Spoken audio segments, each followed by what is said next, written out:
오늘 우리에게 주시는 거룩한 말씀은 마가복음 15장 33절로 36절 말씀입니다. 마가복음 15장 33절로 36절 말씀을 받들어 읽을 때에 거룩하신 하나님의 음성을 들으시기를 간절히 기원합니다. 제6시가 되매 온 땅에 어둠이 임하여 제9시까지 계속하더니 제9시에 예수께서 크게 소리 지르시되 엘리 엘리 라마 사박다니 하시니 이를 번역하면 나의 하나님 어찌하여 나를 버리셨나이까 하는 뜻이라. 곁에 섰던 자 중 어떤 이들이 듣고 이르되 보라 엘리야를 부른다 하고 한 사람이 달려가서 해면에 신포도주를 적시어 갈대에 꿰어 마시게 하고 이르되 가만두라 엘리야가 와서 그를 내려주나 보자 하더라. 이는 하나님의 말씀입니다.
우리 주 예수 그리스도의 사랑의 풍성함이 우리 가운데 함께 하시길 간절히 기원합니다.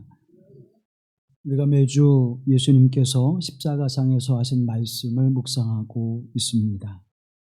우리는 그것을 가리켜서 가상 7원이라고 말하지요. 예수님께서 십자가에서 7마디의 말씀을 우리에게 주셨는데 우리는 네 번째 말씀인 엘로이 엘로이 레마 사바크다니 나의 하나님 어찌하여 나를 버리셨나이까 라고 하는 말씀을 묵상하고자 합니다. 하나님의 독생자이신 예수 그리스도가 또 그분이 하나님이신데 십자가에서 그 처절한 절규와 고통의 소리를 내고 계시는 그 모습을 우리는 어떻게 바라봐야 될까? 그 모습은 우리에게 어떠한 의미를 주고 있고 또 그 모습은 오늘을 살아가는 또 믿음 안에 있는 우리가 그 거룩한 하나님의 고난 앞에 어떠한 삶의 모습으로 살아가야 될까요? 로마의 정치가이면서 위대한 작가이기도 한 키케로는 이렇게 이야기합니다. 십자가는 인간이 당하는 가장 극한의 형벌이고 가장 잔인하고 혐오스러운 형벌이다. 또 역사가인 요세푸스는 이렇게 이야기합니다. 인간이 가장 비참하게 죽을 수 있는 형벌이 바로 십자가다. 근데 그 십자가에 만왕의 왕이 있으며 구원의 주가 되시는 예수 그리스도가 지금 매달려 있는 것입니다. 그리고 예수님께서는 그 십자가상에서 처절한 고통으로 엘로이 엘로이 레마 사바크다니, 아람어로 나의 하나님 어찌하여 나를 버리셨나이까 라고 고통 중에 절규하고 계시죠. 이 절규의 음성은 하나님 앞에 나의 육체의 아픔과 고통을 더 이상 견딜 수 없으니 나를 건져주십시오 라고는 울부짖음일까요? 아니면 왜 내가 저 죄인들 때문에 이 고통스러운 길을 처절하게 걸어야만 합니까? 라고 하나님 앞에 항변하는 말씀일까요?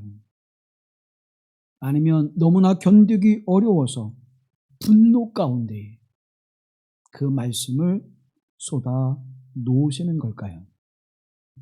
여러분, 그 음성을 어떻게 듣고 있습니까? 그 거룩한 하나님의 음성, 여러분에 어떻게 들려오고 있습니까? 오전 9시로부터 정오가 되었습니다. 그리고 그 정오가 될 때에 오후 3시까지 어둠이 짙게 드리워졌다고 성경은 기록하고 있습니다. 자, 예수님께서 마태복음과 마가복음에만 기록되어져 있는 이 십자가상에서의 말씀이 짙게 드리워진 어둠 속에서 외치는 이 절규의 소리가 과연 어떠한 의미였을까요? 우리는 먼저 예수님께서 이 외침을 행하시는 그 주변의 상황을 살펴보고자 합니다. 예수님이 십자가에 못 박히신 것이 오전 9시입니다. 그리고 이제 오전 12시 정오가 될 때까지 그 고통 속에 신음하고 계셨죠. 그리고 이제 어둠이 짙게 드리워졌습니다. 사람들은 이상하게 여기겠죠. 그 어둠이 짙게 드러지는 상황 속에서 3시간을 흘러가게 되어집니다. 왜? 예수님께서 마지막 마태복음과 마가복음에는 마지막 이제 엘로이 엘로이 레마 사박다니 하고 숨을 거두셨다라고 성경 기록하고 있는데 왜 그 마지막 말씀의 절규가 임할 때에 어둠이 짙게 두려워졌을까요? 여러분, 이 어둠은 예수님의 그 죽음과 예수님의 그 고통과 예수님께서 행하셨던 모든 사역의 그 일들을 어둠의 권세가 결코 이기지 못한다고 하는 사실을 우리에게 증언해주고 있는 것입니다. 무덤에 가둘 수도 죽음에 가둘 수도 그 십자가의 고난에 가둘 수도 없다고 하는 사실을 우리에게 가르쳐주고 있는 것이죠. 우리가 이런 걸 생각하면 조금 더 쉽게 생각해 볼 수 있습니다. 누군가의 생일을 맞이해서 케이크를 이제 준비해서 우리가 축하를 해줄 때에 우리가 불을 어떻게 하죠? 다 끄지요. 그리고 어둠과 정적이 흐른 후에 무엇이 들어옵니까? 케이크에 촛불을 켜고 들어옵니다. 그리고 사람들이 일제히 생일을 축하하는 노래를 부르면서 생일을 축하합니다. 그 초를 불면 우리가 어떻게 다시 불을 환하게 켜죠. 잠시의 어둠과 정적이 흐르며 기쁨으로 축하하는 노랫소리와 그리고 케이크의 촛불을 끈 다음에 온 집안을 환하게 비추는 빛이 밝혀지게 됩니다. 예수님의 어둠의 이 3시간, 그 시간은 고요한 정적과 그리고 침묵의 시간이 흐르는 그 시간은 마치 새벽녘 여명의 햇볕이 찬란하게 떠오르기 직전의 그 모습을 그려주고 있죠. 어둠이 짙게 들어진 그 자리에 예수 그리스도로 말미암아 생명의 빛이, 구원의 빛이, 복음의 빛이 떠오르게 되어짐을 우리에게 말씀해 주고 있는 것입니다. 세상에는 3가지의 침묵이 있다고들 이야기합니다. 겨울에 내리는 하얀 눈의 침묵. 누구도 눈이 오는 소리를 듣지 못하죠. 두 번째로는 먼 동이 트기 전에 오는 어둠의 긴 침묵. 세 번째로는 죽은 자의 침묵이 있다고 이야기합니다. 예수님께서 울부짖을 때 그 침묵은 무엇일까요? 먼 동이 트기 전 짙게 드려진 어둠이 잠시 있지만, 그러나 빛이 이제 그 어둠을 물리치고 환하게 새로운 날을 밝히는 그 역사가 있듯이 예수 그리스도의 십자가의 그 어둠의 시간은, 그 침묵의 시간은 생명의 빛을 동트기 위한, 복음의 빛을 비추기 위한, 구원의 빛을 비추기 위한 하나님의 선하신 역사의 시작임을 우리에게 말씀해 주고 있습니다. 두 번째로 이 어둠이 왜 그곳에 짙게 드리워졌을까요? 십자가는 분명 성경을 통해서 우리에게 말씀해 주고 있는 것처럼 로마의 형벌이었고 저주받은 자의 형틀이었습니다. 신명기 21장의 말씀을 보면 나무에 달린 자는 하나님께 저주를 받았음이라 그렇게 말씀합니다. 나무에 달린 자, 그 십자가에 달린 자는 저주받은 자다라고 성경이 기록하고 있지요. 분명 십자가에 죽임을 당하는 이들은 그에 상응하는 심판과 죄를 받은 자들입니다. 그렇다면 십자가에 죽음을 당하는 자는 하나님의 심판을 받고 죽음에 이를 수밖에 없는 이들이에요. 하나님은 단호하게 정의로우신 하나님, 그것을 심판하셔야만 합니다. 불순종하는 자들을 심판하시듯 에덴 동산에서 아담과 이브를 심판하여 그곳에 내어 쫓듯 하나님은 의로우시고 공의로우시다면 하나님 반드시 그 심판의 결과를 내셔야만 하는 분이죠. 그렇다면 십자가의 죽은 자의 삶, 십자가의 그 죽음에 이르는 이들은 분명 하나님의 심판을 면하지 못하는 이들입니다. 단호하게 그들을 외면하고 냉혹한 외면이 있을지라도 그들은 항변할 수 없는 자들임을 말씀합니다. 그런데 예수님이 왜 그와 같은 모습을 가지셨을까요? 시편 22편에서 다윗은 이렇게 고백합니다. 그는 곤고한 자의 곤고를 멸시하거나 싫어하지 아니하시며 그의 얼굴을 그에게 숨기지 아니하시고 그가 울부짖을 때에 들으셨도다. 그럼에도 불구하고 마땅히 심판받아 나무 십자가에 저주받은 인생이 됨에도 불구하고 그 심판으로 죽음에 이르는 존재가 됨에도 불구하고 하나님의 사랑하심은, 예수 그리스도의 사랑하심은 그것을 넘어서 계심을 우리에게 말씀해 주고 있는 것입니다. 하나님의 공의로움은 심판이지만 하나님의 사랑하심은 그 심판을 넘어서시는 하나님의 은총이기에 십자가에서 그 모든 것을 끌어 안으시는 것입니다. 그 절규, 그 고통, 그래서 하나님은 침묵하시는 거예요. 저와 여러분의 죄를 범하여도 왜 내게 당장 하나님께서 심판하지 않으시지? 왜 꾸짖지 아니하시지? 하나님의 침묵이 있어서 우리는 오히려 더 죄 가운데로, 더 하나님을 멀리하는 자리로 나아가게 되죠. 사랑하는 여러분, 왜 하나님 백성들을 죄 가운데에 또 어둠 가운데에 내버려 두실까요? 내버려 두시는 걸까요? 아니면 기다리시는 걸까요? 예수 그리스도의 십자가의 그 절규와 부르짖음은 우리가 하나님 앞에 그럼에도 불구하고 나를 불쌍히 여기소서 나의 하나님 어찌하여 나를 버리셨나이까라고 그 절규 속에 부르짖을 부르짖음은 바로 저와 여러분의 부르짖음이어야 합니다. 그곳에 침묵이 존재하죠. 하나님의 침묵이 그럽니다. 그래서 이 침묵을 어떻게 우리가 해석해야 될 거냐? 의인의 침묵, 죄인에게 향한 침묵이라면 당연한 것이지만 의로운 자, 거룩한 자, 온유와 겸손한 예수 그리스도의 부르짖음에 대한 하나님의 침묵은 무엇일까요?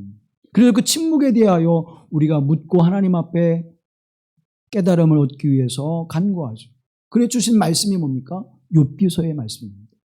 욥을 통하여 의인이 받는 고난이 무엇인지를 우리로 알게 하시고 또 성경학자들과 신학자들은 우리의 고난이라고 하는 것이 왜 믿음의 사람들에게 의로운 믿음의 사람들에게 고난이 찾아오는가? 그거에 대해서 끊임없이 묻고 대답하기를 힘쓰고 있습니다. 엔도 슈사코라고 하는 분이 침묵이라고 하는 소설을 썼습니다. 이분이 1960년 나가사키에 가서 성화, 오래된 일본에서 전해진 오래된 성화판을 보고 이 침묵이라고 하는 글을 쓰기 시작했습니다. 1637년부터 시작된 천주교 박해에 이루어졌던 그 성화판을 보고 이제 그 글을 쓰기 시작했던 것이죠. 당시에 신자와 비신자, 예수를 믿는 사람과 믿지 않는 사람들을 구분하기 위해서 성화판을 제작합니다. 십자가와 예수님의 성상을 청동으로 만들어 놓고 그려놓고 그것을 밟은 사람은 살려주고 밟지 않은 자는 죽음에 이르게 하는 일이 벌어지게 됩니다. 기독교인들을 색출하는 일을 위해서 성화판을 쓰게 된 것이죠. 이 침묵이라고 하는 소설에 보게 되어지면 페레이라라고 하는 아주 덕망이 있는, 믿음이 있는, 복음의 열정이 있는, 그리고 사랑이 있어서 선후배 많은 선교사들에게 추앙을 받고 있었던 사람이 배교했다고 하는 소식이 들려집니다. 도대체 왜 그분이 배교했을까? 그분은 반드시 순교했어야 되는데 왜 그러셨을까? 결코 그럴 리가 없다. 그래서 이제 조사단을 파송을 해요. 그래서 이 로드리고라고 하는 신부가 일본에 와서 그 현장을 맞닥뜨리게 되어줍니다. 그리고 복음을 전하다가 붙잡히게 돼요. 일본의 관리가 그들을 향해서 이렇게 회유하기 시작합니다. 사람을 거꾸로 매달아서 귀에 바늘로 여러 구멍을 뚫어놔요. 그럼 그 바늘구멍에서 피가 한 방울 한 방울씩 떨어지겠죠. 나중에는 피가 쏠려서 귀에서 날 뿐만 아니라 코와 입으로 그 피가 나오게 되어지고 결국 그르렁그르렁 하는 소리와 함께 서서히 죽어가게 됩니다. 그 모습을 지켜보도록 놔두는 거예요. 선교사들이 그 모습을 보고 당신이 이 성화판을 밟으면 저들이 살 것이고 당신이 밟지 않으면 저 사람은 저 고통 중에 죽어갈 거다. 여러분 얼마나 고통스러울까요? 그런데 이 선교사들은 자기가 이 선교를 하다가 순교했다고 하는, 그래서 성인이 되고자 하는 그러한 어떤 영적인 그런 생각이 가득해 있습니다. 평생을 배교자로 낙인 찍힐 것이냐, 아니면 저 죽어가는 자들을 살리고 내가 배신자로 낙인 찍힐지라도, 배교자로 낙인 찍힐지라도 저들을 살려낼 것이냐, 그것에서 갈등하게 되죠. 무자비하게 죽음을 당하는 그들 앞에서 어떻게 할까? 한 마을이 몰살되는 상황이 벌어지게 되어지고 이제 그들은 그 앞에서 차마 더 이상 견딜 수 없어 배교를 선택합니다. 문제는 이 로드리고 신부라고 하는 그 신부 앞에서 그 배교한 선교사들과 그리고 마을의 믿음의 사람들, 배교한 사람들을 이제 배에 실어다가 그들을 먼 바다에서 빠쳐버려 죽이는 일이 벌어집니다. 너무나 울분을 가지고 이제 그 일본 관리들에게 항변하게 되죠. 아니, 배교하면 살려준다고 그랬는데 왜 저들을 또 바다에 가서 수장을 시킵니까? 저들이 죽는 것은 별 의미가 없다. 당신이 배교를 해야 사람들이 더 이상 예수를 믿지 않게 될 거야.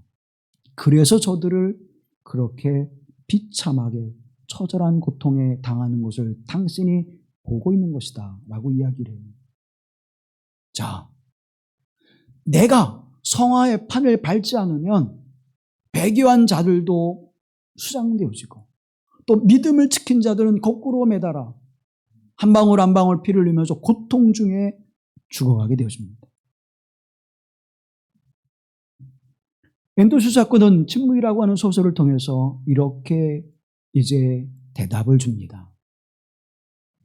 동반에 새겨진 예수님의 그 모습을 바라보면서 결단하는 그 선교사에게, 신부에게 이렇게 말씀합니다. 밟아도 좋다. 내 발의 아픔을 내가 제일 잘 알고 있다. 밟아도 좋다. 나는 너희들에게 밟히기 위해 이 땅에 태어났고 너희들의 아픔을 나누기 위해 십자가를 짊어진 것이다. 그 성화판에 예수님으로부터 그 음성이 들려왔고 이 선교사는 이제 그 아픔의 고통을 느끼면서 성화의 판을 밟고 지나가게 되어집니다. 그리고 마을 사람들을 살려냅니다. 주여, 당신이 언제나 침묵하고 계시는 것을 원망하고 있었습니다. 그때 주님은 이렇게 그에게 말씀합니다. 나는 침묵하고 있던 게 아니다. 함께 고통을 나누고 있었을 뿐이다. 사랑하는 성도 여러분,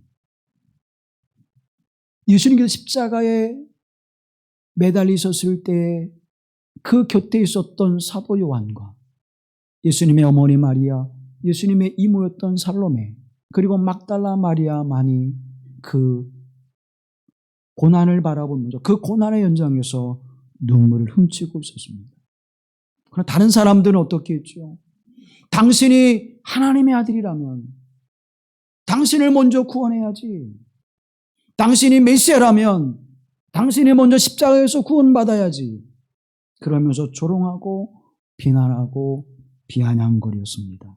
오늘 본문의 말씀 속에서도 신포도주를 적시어서 예수님의 입에 대어주는 아주 모렴치한 행위를 서슴없이 행하고 있었습니다. 그리고 예수님의 제자들도 다 떠나갔지요. 마가복음 14장 50절 말씀해 보면 제자들이 다 예수를 버리고 도망하니라. 예수님을 버리고 다 도망해버렸어요. 예수님의 제자들도 외면했습니다. 예수님을 따르던 아우성치던 이들도, 환호성을 치던 이들도 다 예수님을 배반하고 떠나버렸습니다. 예수님으로부터 고침을 받았던 이들도 예수님을 외면하고 떠나버렸습니다.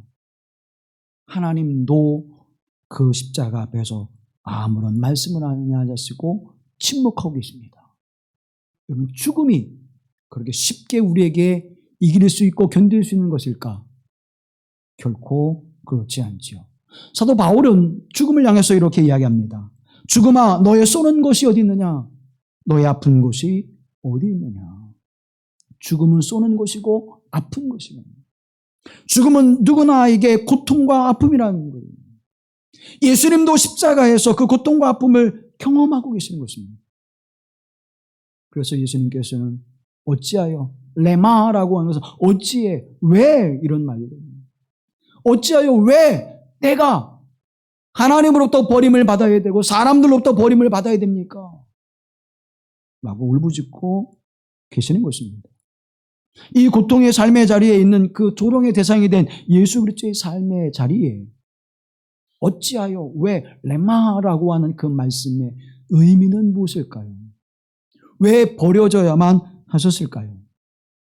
우리가 이 말씀에 대한 묵상을 하고자 합니다. 첫째는 하나님을 향한 저항의 표시예요.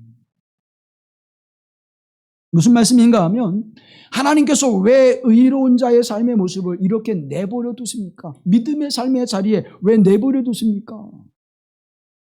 내가 하나님의 선한 일을 행하려고 하는데 왜 나를 이렇게 견디지 못하게 사람들이 힘들게 만들고 있습니까? 그런 생각과 마음, 그런 모습을 가지고 있죠. 내가 주의 선한 일을 하려고 하는데, 내가 하나님의 사역을 감당하려고 하는데 왜 내게 이런 고통이, 이런 고민이, 이런 번뇌가 내게 찾아오게 만드니까? 이건 어떤 소리예요? 저항의 소리. 하나님에 대한 저항의 소리죠. 또 우리는 더 나아가 하나님 왜 제게 이런 질병의 고통을 내게 가져다 주십니까? 또 우리의 삶 속에서 왜 하나님 내게 고난과 어려움의 일들이 왜 내게 찾아오고 있습니까?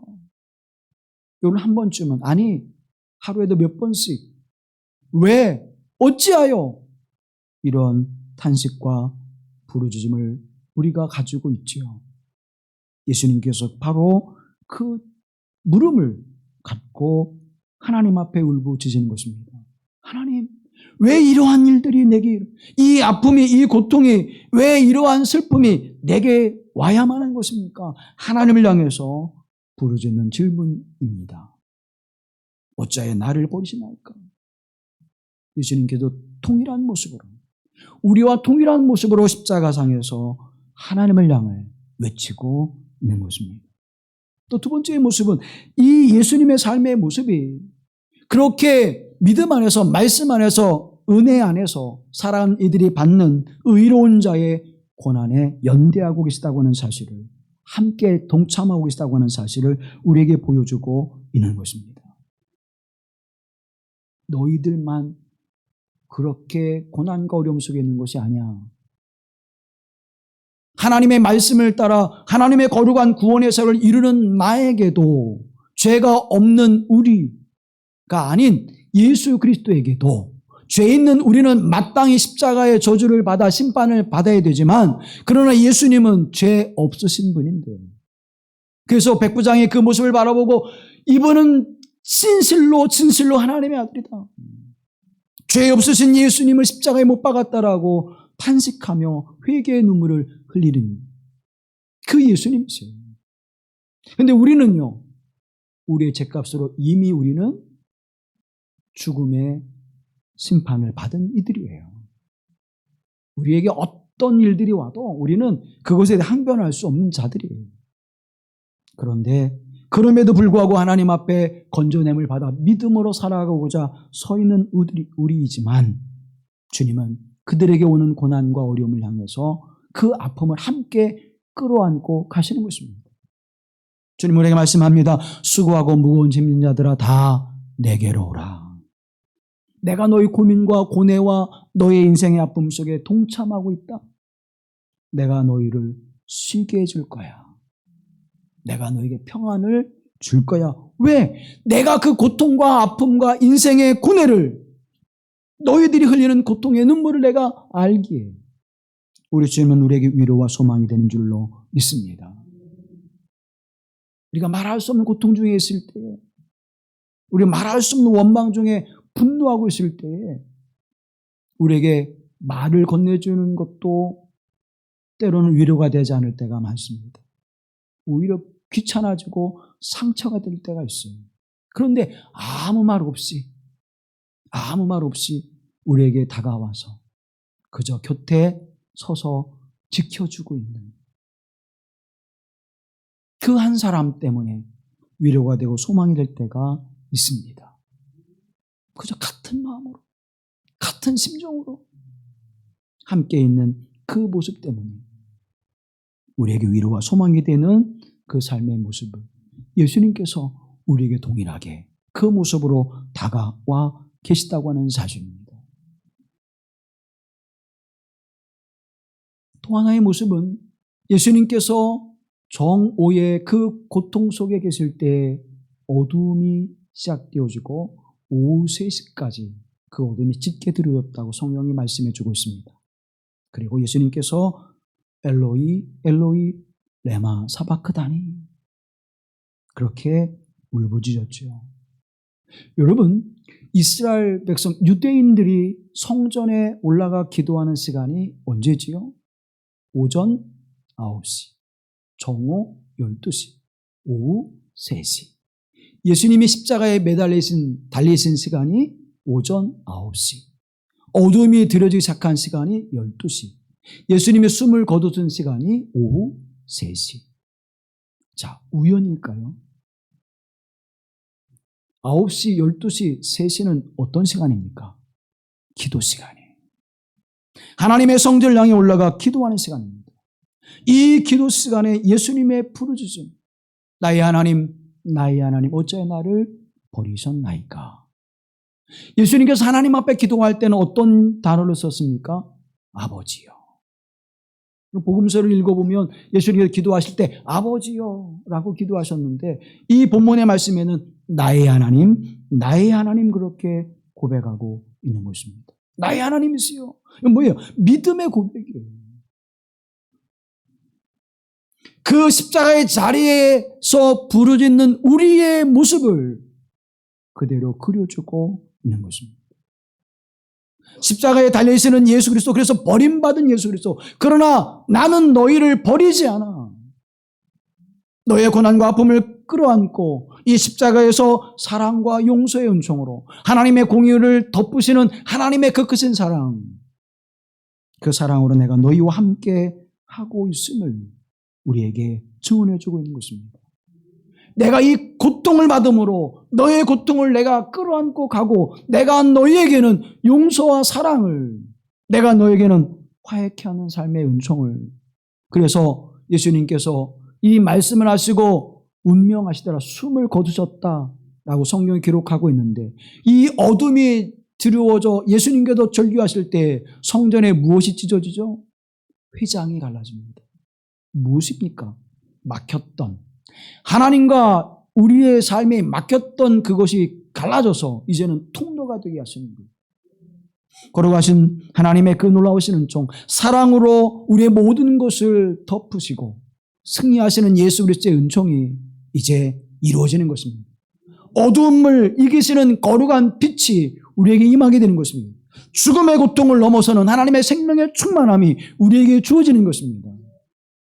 분노와 다툼과 갈등과 분쟁의 삶 속에 하나님의 사랑과 용서의 은총으로 화해케 하시는 하나님의 거룩한 빛이 임하게 되는 사건입니다. 사랑하는 성도 여러분, 그래서 예수님은 십자가에 달리시는 그 고통과 인내함을 통하여 우리를 한 형제로, 자매로 받아주시는 거예요. 성전에 나아가 하나님 앞에 기도하며 부르는 자들에게 하나님이 귀를 기우시고 응답해 주시는 것입니다. 그 마지막 절규가 바로 엘로이 엘로이 레마 사바크다니, 나의 하나님 어찌하여 나를 버리셨나이까? 이 부르짖음 속에 모든 것을 담아내시는 예수님의 십자가의 그 걸어가신 모습 앞에 사랑하는 성도 여러분, 우리에게 주어지는 모든 고통과 고난을 새롭게 하시는 하나님의 은혜가 있음을 깨닫고 그 앞에 겸손히 설 수 있는 하나님의 사람들이 되어질 간절히 기원합니다. 내가 헤아릴 수 없는 것도, 말할 수 없는 것도, 내가 하나님 앞에 말할 수 없는 분노의 아픔, 내가 왜 하나님의 사역 때문에, 내가 왜 주님 때문에 나 혼자 살아가면 아무런 문제가 되지 않을 텐데 왜 내가 교회 공동체 안에서, 내가 왜 복음 때문에 이런 멸시와 조롱과 천대와 핍박을 받아야 됩니까? 라고 하는 그 마음과 부르짖음이 우리에게 있다면, 나의 하나님 어찌하여 나를 버리셨나이까?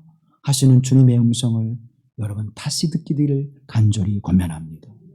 그 음성 속에 내 마음을 아시는 주님, 나의 모든 삶을 위로하시고 새롭게 할 수 있는 생명의 소유자 되신 거룩하신 하나님이 우리에게 그 모든 것을 가져가시고 우리에게는 위로와 평안과 소망의 은총을 주시는 하나님 되심을 믿습니다. 오늘 여러분의 인생 끝에서, 여러분의 인생의 자리에서 여러분 어떤 고통과 고난을 느끼고 계십니까? 우리 죄인됨의 모습을 잊어버리고 살아가는, 우리는 마땅히 그런 고난과 고통 속에 죽음을 맞아야 될 존재들이에요. 그보다 더 큰 영벌로 죽지 않는 것을 감사해야 될 존재들이에요. 그런데 그것마저도 예수님 십자가에서 거두어 가십니다. 우리를 대신하여 십자가에 죽으시고 우리에게는 생명의 빛을, 우리에게는 구원의 빛을, 하늘길을 열어주시는, 생명의 길을 열어주시는 은혜를 있게 하신 줄로 믿습니다. 이 은혜와 특권을 누리는 하나님의 사람들이 되기를 간절히 기원합니다. 엔토스 작가는 침묵이라고 하는 글에서 이렇게 우리에게 들려줍니다. 그리스도는 아름다운 것이나 선한 것을 위해 죽은 것이 아닙니다. 아름다운 것이나 선한 것을 위해 죽는 일은 쉽지만 비참한 것이나 부패한 것들을 위해 죽는 일은 어렵다는 것을 저는 그날 분명히 깨달았습니다. 내가 순교자의 바늘에 올라서서 성인이 되는 길을 선택하는 것은 쉽다는 거예요. 그러나 내가 배교자가 되고 내가 배신자가 되어지고 누군가를 살려내는 생명의 길을 걷는 것은 그렇게 의미 있다고 생각하지 않는다는 것입니다. 그러나 우리 주님은 그 길을 가셨습니다. 우리처럼 부패하고 타락하고 불순종하며 죄의 삶을 만드는, 여전히 믿음에 있느라고 말하면서도 여전히 예수님을 주라고 고백하면서도 주님을 닮는 일에는 전혀 관심이 없는, 주님을 닮아가는 일에는 애쓰지 않는, 하나님의 거룩한 은총의 자리에 나아가며 십자가의 자리에 나아가기를 기꺼이 기뻐하지 않는 우리를 위해서도 예수님은 기꺼이 그 울부짖음의 자리 속에 가셨습니다. 이 일이 어렵다는 것을 저는 그날 분명히 깨달았습니다. 이 깨달음이 여러분에게도 함께하길 간절히 기원합니다. 엘로이 엘로이 레마 사바크다니, 나의 하나님 나의 하나님 어찌하여 나를 버리셨나이까. 이 거룩한 부르짖음 속에 담겨있는 이 복음의 은총이 오늘 여러분에게 이루어져 이제는 내가 사랑과 용서하는 자로, 이제는 이 믿음의 공동체 안에 고통과 고난에 있는 자들과 함께 마음을 같이 할 수 있는 자로, 이제는 위로를 전하며 소망을 전해주는 자로, 내가 비록 선한 것이나 아름다운 것이 아닐지라도 주님 가신 이 길을 내가 걷기를 원합니다. 갈 수 있는 믿음의 사람이 되게 하옵소서. 왜 그래요? 왜 그렇게 할 수 있어요? 그 주님이 나와 함께 하시기 때문에, 그 하나님이 나를 버리지 않으시기 때문에, 세상은 나를 버리고 친구와 이웃은 나를 버리고 가족도 나를 버릴지라도 그 거룩하신 하나님은 나를 버리지 않기, 아니 버리지 아니하실 뿐만 아니라 나와 동행하시기에, 내 고난과 내 고통과 내 죽음에 연대해 주시기에 나는 그 주님과 함께 할 수 있는 것입니다. 그래서 오늘 살아가는 우리의 삶의 발걸음이 절규가 아니라 찬송이 되어지게 하시고, 절규가 아니라 하나님께 영광을 돌리는 거룩한 발걸음을 내딛는 힘이 되어짐을 여러분 기억하시고, 이 십자가의 은총을 힘입고 하나님의 사람으로, 믿음의 사람으로 살아가십시오. 그리고 위로와 소망을 얻으십시오. 세상은 다 나를 버리고 외면하고 조롱할지라도 이 십자가의 주님은 나와 함께 끝까지, 내가 세상 끝날까지 함께하리라고 하신 말씀이 우리에게 위로가 되고 소망이 되기를 간절히 기원합니다. 이 시간 우리 함께 기도할 때, 하나님, 내가 아름다운 것이나 선한 것이나 내 이름을 드러내는 것이나 내가 영광을 받는 일에는 힘썼지만, 내가 부패한 것이나 비참한 것이나 애통하는 것이나 고통하는 일에는 하나님의 영광이 나타날지라도, 예수 그리스도의 사랑이 나타나는 자리일지라도, 복음이 드러나는 자리일지라도 내가 선택하며 살아가지 못했음을 고백합니다. 주님의 십자가 바라보며 우리가 그 길을 선택하게 하시고, 선택할 수 있는 힘과 용기를 주시고, 또 하나님의 성령의 힘을 입어 그 길을 온전히 걸어가게 하신 은혜가 임하게 하옵소서. 그 은총을 깨닫게 하옵소서. 함께 기도합니다. 자비로우신 아버지 하나님, 오늘 우리를 부르시고 세우셔서 이제는 죽음과 어둠과 죄와 멸망의 자리에 두지 아니하시고, 우리로 하여금 빛의 자리에, 생명의 자리에, 사랑과 용서의 자리에, 온유와 겸손의 자리에 이르게 하여 주심을 감사하며 찬양합니다. 이 길을 걸어갈 때 세상 사람 우리를 비웃고 조롱하며 멸시하며 천대할지라도 주님께서 가신 길이기에, 주님께서 나와 함께 하시는 길이기에 오늘 하나님 묵묵히 이 길을 걸어가게 하옵소서. 오늘로 이 선한 길을 온전히 걸어가게 하옵소서. 주님의 십자가 바라보며 주님의 십자가 단단히 붙잡고 이 길을 걸어가게 하실 때 하나님, 어둠을 빛으로 이기는 역사가 나타나게 하옵소서. 죽음의 고난 가운데서 생명의 주님의 능력을 힘입어 하나님 그 죽음을 이기고 견디게 하시는 은혜가 임하게 하여 주시옵소서. 오늘 나에게 위로가 되신 하나님, 내게 평안을 주신 하나님의 그 은총을 힘입어 하나님 앞에 담대히 서게 하소서. 온 세상에 십자가의 복음을 전하는 자가 되게 하여 주시옵소서. 비록 하나님 비참한 것, 부패한 것, 그것을 선택하는 것이 어려움의 길이지만 주께서 그 길을 우리를 위해서 걸어가져 싸우니 우리 또한 그 길을 따르는 은혜를 베풀어 주옵소서. 그 은총을 누릴 뿐만 아니라 믿음으로 그 길을 향해 가게 하시는 하나님의 은혜가 임하게 하옵소서. 어찌하여 왜 내게 이러한 삶의 모습이 이루어져야만 합니까?